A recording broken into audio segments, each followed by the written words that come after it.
2017년 5월 테드 버틀러라는 한 분석가가 JP 모건의 은보유량이 5억 온스 15,550톤이라는 주장을 했습니다. 하지만 그 어떤 근거도 제시하지는 못했죠. 5억 온스의 은으로 쌀 수 있는 높이는 뉴욕에 있는 JP 모건 본사 건물보다 더 높다고 합니다. 그야말로 엄청난 양이죠. 테드 버틀러의 주장이 다소 황당하게 보이긴 하지만 그래도 많은 사람들은 그의 주장이 사실일 것이다라고 믿는 사람들이 꽤나 많은 것 같습니다. 그런데 더 놀라운 소문도 있죠. JP 모건이 전 세계 은의 절반을 보유하고 있다는 주장도 있답니다. 하지만 이것은 전혀 사실이 아니죠. 지금 보고 계신 그래프는 2005년에서 2017년까지 전 세계 은 생산량입니다. 1년에 평균 2만에서 2만 5천 톤이 생산되죠. 여기서 산업용 수요를 뺀다 하더라도 은의 공급량은 꽤나 많죠. JP 모건이 5억 온스의 은을 보유하고 있다 하더라도 절반을 보유한다는 말은 성립하기 힘듭니다. 그렇다면 JP 모건이 공식적으로 발표한 은 보유량은 얼마나 되는 것일까요? 코맥스 뉴욕 상품 거래소의 은 보유고는 2019년 9월 4일 현재 3억 1천만 트로이언스, 약 9,659톤입니다. 이 중에서 JP 모건의 코맥스 재고량은 1억 5천만 트로이언스, 즉 4,782톤으로 코맥스 저장량의 약 50%를 차지합니다. 아마도 이 사실 때문에 많은 사람들이 전 세계 은 보유량의 절반이 JP 모건의 것이다라고 이렇게 와전된 것은 아닌가 생각됩니다. 그렇다면 JP 모건은 거의 10년 동안 왜 이토록 많은 양의 은을 매집해 온 것일까요? JP 모건 측이 정확한 이유를 밝히지 않고 있기 때문에 명확한 이유를 알 수는 없습니다. 하지만 몇 가지 추론은 가능할 것 같습니다. 지금부터 제가 드리는 말씀은 그냥 제 개인적인 추론 또는 뭐 일명 뇌피셜이라고 할 만한 내용들이기 때문에 그냥 참고만 해 주시길 바랍니다. 첫 번째 추론은 위험 회피입니다. 위험 회피라고요? 그러면은 해지용을 말하는 거겠네요. 그렇습니다. JP 모건 체이스가 어떤 위험을 해지하기 위해서 이렇게 은을 많이 모았다라고 볼 수 있겠다는 것이죠. 그렇다면 어떤 위험을 대비하기 위한 것일까요? 아마도 한 3가지 정도의 추론을 역시 해볼 수 있을 것 같습니다. 첫 번째는 미 증시 폭락. 많은 전문가들과 그리고 또 증시 참여자들이 이 부분에 대해서 염려를 하고 있죠. 그 다음에 두 번째는 미 국가 부도설입니다. 뭐 몇 년 전부터 계속해서 이런 썰이 나오고 있는 게 사실인데요. 하지만 많은 분들이 뭐 이 부분에 대해서는 별로 믿지 않고 있죠. 하지만 JP 모건 체이스 같은 그야말로 전 세계를 대표하는 이런 미국을 대표하는 이 금융 제국 JP 모건은 혹시나 모를 위험에도 대비하고 있는 것은 아닐까요? 그리고 세 번째는 미국 달러의 붕괴입니다.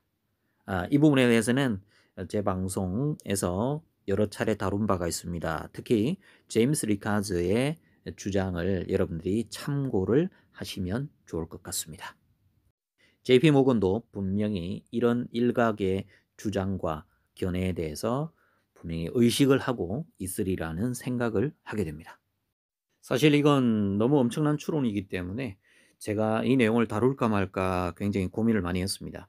하지만 JP 모건의 은 매집과 관련해서 이 은본위제를 이야기를 하지 않을 수가 없을 것 같아서 제가 간단하게라도 말씀을 드리는 게 좋을 것 같습니다.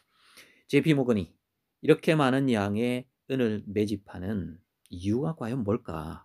제가 고민을 거듭하던 끝에 내린 추론, 두 번째 추론은 바로 이 은본위제인데요.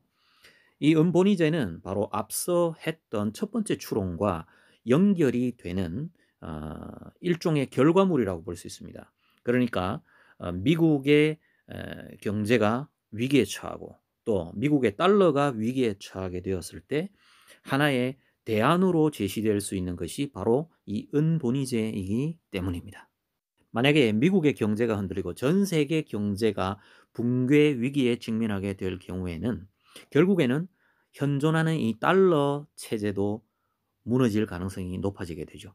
이렇게 기존의 달러 체제가 붕괴되게 될 경우에는 새로운 어떤 강력한 담보물에 의한 새로운 화폐, 통화 체계가 필요하게 되는데요. 바로 거기에 이 은이 하나의 강력한 안전한 담보물로 작용할 수도 있다는 뜻이죠. 그런데 왜 근본이제가 아니고 은본이제를 추론하냐고 말씀하시는 분이 분명히 계시리라 생각합니다. 근본이제도 물론 가능하긴 가능하죠. 제임스 리카즈 같은 분은 근본이제로의 회귀를 주장을 합니다. 그런데 만약에 지금 현재 전 세계에 유통되고 있는 이 금을 기반으로 해서 풍부한 유동성을 확보하려면 거의 1트로이온스당 5만 달러까지 금값을 조정을 해야 합니다. 인위적 조정을 해야 합니다. 그리고 근본이제는 역사상 유동성을 풍부하게 가져가지 못하는 그런 한계점이 있다라는 지적을 많이 받아왔습니다. 그렇기 때문에 은본이제를 하나의 대안으로 생각하고 있는 것은 아닌가라고 추론을 해본다는 것이죠. 물론 논쟁의 여지가 굉장히 많은, 네, 그야말로 제 개인적인 추론이니까요.